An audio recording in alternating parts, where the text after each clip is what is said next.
বাজেটের আকারও আরো বাড়ে, সে জায়গা থেকে এবার আরো গত বছরের থেকে ৭,০০০ কোটি টাকা বাজেট কম নির্ধারণ করা হয়েছে। এটা আসলে কোনো রকম চ্যালেঞ্জের মুখে ফেলবে কিনা অন্তর্বর্তীকালীন সরকারকে?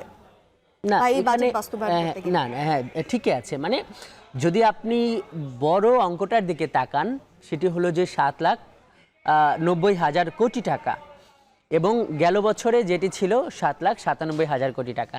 সো আমাদের যখন ফিগারটি প্রায় ৮ লক্ষের কাছাকাছি, তখন ৭,০০০ কোটি টাকা আসলে খুব বড়, মানে খুব বেশি বিবেচনা করার মতো অঙ্ক নয়। কিন্তু এখানে যে স্পিডটা যে দেখা হলো যে বাজেট বাড়িয়ে নিতে হবে, সেই রেওয়াজ কিন্তু এই সরকার ভাঙলো। মানে প্রতি বছর যেভাবে বাড়ছে, এটি হয়তো ৭,৯৭,০০০ থেকে ৮ লক্ষ পেরিয়ে যেত, সেই জায়গা থেকে কিন্তু সেটা ওই যে মানে বাড়েনি, বরং কমেছে। এইটা একটা স্পিড বা একটা চেতনা। এইটা আসলে এই জিনিস, এই যে বাজেটটা যে কমানো হলো, সেটা যেমন একটা দিক, সেইভাবে কিন্তু আরেকটা যে দিক দেখা হচ্ছে যে রাজস্ব আয়ের লক্ষ্যমাত্রা কিন্তু বাড়ানো হয়েছে। তো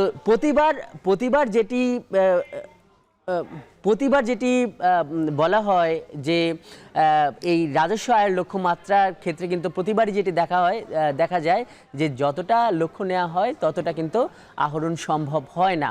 তো এবার কিন্তু সেই চ্যালেঞ্জটি কিন্তু এবারও থাকছে, কারণ বাজেটের আকার যদিও ছোট, কিন্তু রাজস্ব আয়ের যে লক্ষ্যমাত্রা সেটি কিন্তু এবার অন্যবারের চেয়ে আরও বেশি।